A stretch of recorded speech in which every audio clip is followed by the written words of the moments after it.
Buenas noches, amada Iglesia Filadelfia. Desde el día martes hemos estado estudiando sobre cómo permanecer en Cristo en tiempos difíciles.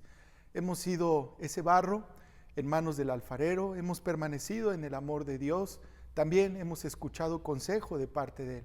Y hoy queremos cerrar esta semana de seguir permaneciendo en tiempos difíciles. Y ahí en los versículos del capítulo 16 de Hechos, los versículos del 11 al 15, nos dice lo siguiente: zarpando pues de Troas, venimos con rumbo directo a Samatrocia y el día siguiente a Neápolis, y de allí a Filipos, que es la primera ciudad de la provincia de Macedonia, y una colonia, y estuvimos en aquella ciudad algunos días. Versículo 3, y un día de reposo salimos fuera de la puerta junto al río, donde solía hacerse la oración, y sentándonos, hablamos a las mujeres que ahí se habían reunido. Entonces una mujer llamada Lidia, vendedora de púrpura de la ciudad de Tiatira, que adoraba a Dios, estaba oyendo, y el Señor abrió el corazón de ella para que estuviese atenta a lo que Pablo decía. Versículo 15, y cuando fue bautizada y su familia, nos rogó diciendo: si habéis juzgado que yo sea fiel al Señor, entrad en mi casa y posad, y nos obligó a quedarnos. Hablemos un poco en esta noche sobre el contexto. Filipo era una ciudad de Macedonia, también era la ciudad principal de la provincia, y de acuerdo con la información que hasta este momento se dispone, fue la primera ciudad europea que escuchara a un misionero cristiano. El hecho de que Pablo le eligiera no es una indicación sobre su estrategia de evangelismo, sino el fruto de un mandato de Dios y de lo que Dios había puesto en su corazón. También es importante considerar que pocos judíos vivían en Filipos, ya que era necesario 10 hombres como mínimo para el establecimiento de una sinagoga, y aparentemente no la había en esta ciudad. Estas mujeres tenían todas las justificaciones para no estar cerca de Dios. No había un lugar, no había un pastor, no había alabanza, no había internet, no había redes sociales, celulares, ni pensarlo. Entonces, ¿qué había en ellas? Que fielmente se acercaban al Señor cada día de reposo. Había lo siguiente, y este es el tema de esta noche: había fidelidad. En su definición, es la firmeza y constancia en los afectos, ideas y obligaciones, y en el cumplimiento de los compromisos establecidos. Y esa fidelidad estaba dirigida al Señor. Tú y yo en esta noche podemos pensar: ¿qué tan fieles hemos sido? ¿Qué tan fieles somos? Aun cuando no hubiera esta pandemia. La Biblia dice que sus reuniones eran junto al río, un lugar donde era muy común para ellas. De ahí se proveían de agua para sus familias, como también para sus animalitos que tenían en casa. Hoy es necesario permanecer fieles al Señor. Sí, hay muchas teorías, hay muchas tendencias, hay muchas simulaciones, pero permanezcamos fieles, hermanos, a su palabra, a las cosas que aún no han pasado y a las cosas que están por venir. También habla de otra de las situaciones que vemos en estos pasajes: unidad. ¿Qué es lo que unía?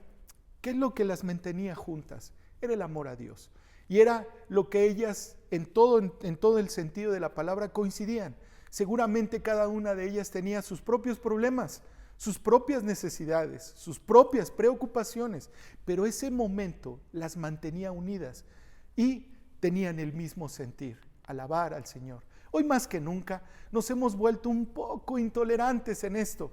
Con un pequeño detalle explotamos, nos molestamos, nos irritamos, y ya el ambiente se vuelve un poquito difícil, el entorno está pesadito. Hoy te animamos a ver qué es lo que te une y hacer esa diferencia. Sí, a lo mejor los hijos corren más, comen más, a lo mejor hay una situación más complicada, pero entiende, también ellos están batallando, también ellos están sufriendo. Y ahí tenemos que tener y empezar a desarrollar un concepto que es la empatía. Lo que había en estas mujeres: había fidelidad y había unidad en ellas. Hoy más que nunca, no veas los defectos de tus seres queridos. Ve el amor, la unidad, lo que hay en ellos. Además de esto, estaban dispuestas a escuchar. La Biblia dice que los discípulos hablaron a las mujeres que se habían reunido. Imaginemos un poco la escena. Se acercan a hablar unos extraños, ¿Cuántas de ustedes se hubieran parado solo con el simple hecho de que eran varones? Hay prejuicios. ¿Cuántas de ustedes, hermanas, hubieran dicho, ¿y estos señores qué quieren? Hay ahí un malestar, hay una inconformidad. Ellas escucharon el mensaje atentamente a unos extraños hasta ese momento y después tomaron decisiones. Muchos ya no queremos crecer, ya no queremos escuchar. Siempre se ha hecho así y así se seguirá haciendo. Lo hacía mi mamá, lo hacía mi abuelita y bueno, ¿quién te para en esa situación? Cuando hay fidelidad y hay unidad, es estar dispuestos también a escuchar. Dios se manifiesta de manera muy especial. Dice el versículo 14, entonces una mujer llamada Lidia, vendedora de púrpura de la ciudad de Tiatira, que adoraba a Dios, estaba oyendo y el Señor abrió el corazón de ella para que estuviese atenta a lo que Pablo decía. Esta es la obra de Dios. Ellas buscaban al Señor y Dios se manifiesta mandándole a sus siervos. Hermanos, Dios ha puesto a hermanos, a hermanas piadosas, a siervo de Dios cerca de nosotros para que podamos escuchar su palabra y ser bendecidos por ellas. La pregunta es si estamos dispuestos a crecer, a ser confrontados, a ser bendecidos por la palabra de Dios. O vamos a decir, qué bonito, un mensaje más de muchos. Sí, publicaron otra prédica. ¿O por qué no cambiar en esta noche la perspectiva y decir, Padre, ¿qué tienes preparado para mí? ¿Qué puedo aprender el día de hoy? Y esto cambia completamente. Hoy hay muchas iglesias, simplemente el día domingo hay muchas publicaciones, todas están publicando. La pregunta es, puede haber cientos. La pregunta es, ¿qué disposición tienes tú? ¿Cómo está tu corazón para recibir todas esas enseñanzas? Dentro de ese grupo especial de mujeres, ahora se centra la atención hacia Lidia. Y quiero parar un poco aquí. ¿Dónde están las otras mujeres? ¿Dónde quedaron? ¿Acaso no escucharon el mismo mensaje? Era el mismo Pablo, era el mismo entorno. ¿Qué pasó? ¿Cuál fue la diferencia entre Lidia y las demás mujeres? Y aquí está el punto, hermanos. ¿Cuál está la diferencia? Porque este mensaje puede llegar a cientos, a miles. ¿Dónde está la diferencia? En la recepción del mensaje. Ahí es donde está la diferencia. No importa que a lo mejor los mismos ángeles te prediquen o los mismos ángeles testifiquen. La pregunta es, ¿qué hay en ti, qué hay en mí para recibir la palabra de Dios en tierra fértil, en tierra donde se pueda labrar? Eso es permanecer, ¿sabes? Lidia abrió su corazón para responder por fe a lo que Pablo les estaba compartiendo. Mire lo que dice el siguiente versículo, el 15. Y cuando fue bautizada y su familia nos rogó diciendo, si habéis juzgado que yo sea fiel al Señor, entrad en mi casa y posad, y nos obligó a quedarnos. El bautismo nos identifica con la iglesia del Señor. El mismo Señor Jesús instituyó esto. Él fue bautizado a la edad de 30 años por Juan el Bautista. Lidia era una mujer adulta, ya que el bautismo es de creyentes, de personas transformadas por el poder de Dios. Un niño, ¿qué pecado puede tener? ¿Comer? ¿Dormir? Eso no es pecado, pero en ti y en mí sí hay pecado. Por eso es necesario entrar en esas aguas para ser identificados con la iglesia de Cristo. Y esta enseñanza no fue exclusiva para Lidia, sino para toda su familia. Ella fue bautizada. Por eso, sé fiel, hermana. Mantente en constante adoración al Señor. A lo mejor estás a la espera de que uno de tus hijos se rinda a Él. A lo mejor tu esposo, a lo mejor tus padres, o a lo mejor un ser querido. Acá vemos que por la vida de Lidia, toda su familia fue impactada y fue transformada. Hoy te animo a que te mantengas fiel. Mantente adorando, mantente cerca y sobre todo en el camino que Dios ha establecido. Después Lidia, si lo alcanzan a notar, dice, les rogó, si habéis juzgado que yo sea fiel al Señor, entrad en mi casa y posad, y nos obligó a quedarnos. Un comentario destaca que la casa de Lidia se convirtió en el hogar de los misioneros. Y en el mismo capítulo, en el versículo 40, nos dice, al salir de la cárcel, Pablo y Silas se dirigieron a la casa de Lidia, donde se vieron con los hermanos y los animaron. Después se fueron. Era un refugio.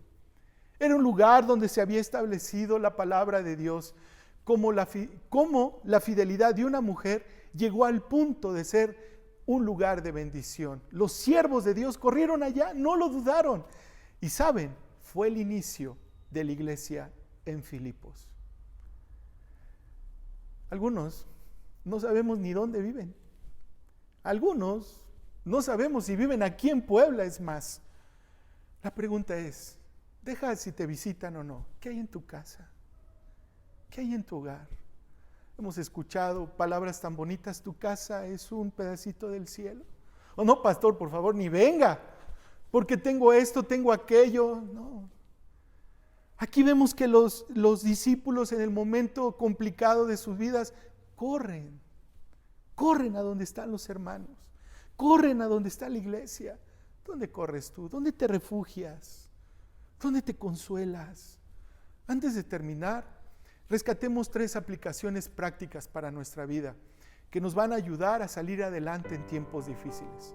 La primera, en estas citas no vemos ninguna expresión de queja. Ellas simplemente adoraban. La Biblia no nos dice cuánto tiempo ellas se reunían ahí, al lado del arroyo. Pero si Pablo no hubiera llegado a ese lugar, ¿qué creen que hubieran estado haciendo estas mujeres? Adorando, permaneciendo fieles al Señor. La segunda aplicación, estuvieron dispuestas a cambiar su costumbre por los planes de Dios y con el distintivo de tener contentamiento. Hoy cambió nuestra forma de trabajar, de enseñar, de aprender, de comprar, de salir. La pregunta es, ¿tenemos contentamiento? Estas mujeres sí tenían contentamiento y adoptaron los nuevos planes que Dios tenía para ellas. Y por último, Dios bendice la fidelidad de sus siervos. Lidia fue bendecida, ella en primer lugar, después su familia y después la iglesia. Ellos, como nosotros, pasaron tiempos difíciles. La diferencia está en cómo enfrentaron cada circunstancia y cada eventualidad. Por eso en esta noche, ¿te sigues quejando? ¿Te sigues molestando? Y no encuentras contentamiento con nada. Es más, ya quiero que ya digan, superamos la contingencia para salir corriendo. ¿Por qué no te detienes? Y oramos juntos y le pedimos al Señor, en primer lugar, contentamiento. En segundo lugar, discernimiento para poder seguir permaneciendo junto con Él. Oremos en esta noche. Padre, gracias te damos porque a través de la vida de tus siervos y a través de la fidelidad de estas mujeres, Señor, vemos que tú tienes planes únicos para la vida de cada uno de nosotros, Señor. Padre, permítenos ser esa tierra fértil. Permítenos, Padre, ser sensibles a tu palabra. Que no podamos decir un mensaje más, una prédica más, un devocional más, sino que podamos decir, ¿qué tienes preparado para mí, Señor? Habla, Señor, que tu siervo escucha, que tu siervo oye. Padre, hoy hay 1000 pretextos para quejarnos, pero hoy, Señor, en esta noche queremos terminar agradeciendo, y ese agradecimiento nos va a llevar al contentamiento. Te agradecemos porque tenemos un techo. Te agradecemos, Padre, porque hoy nos quedamos con alimento. Te agradecemos, Padre, porque hoy tenemos a nuestra familia, Padre. Te agradecemos, Señor, porque hoy pudimos escuchar tu palabra. Gracias, Padre. Pon esta necesidad en nuestras vidas. Pon este amor hacia ti, Señor, de seguir buscándote con anhelo, de seguir orando sin cesar, Padre. Gracias, Señor. Te alabamos y te bendecimos. En el nombre de Cristo Jesús. Amén. Que tengas una excelente noche.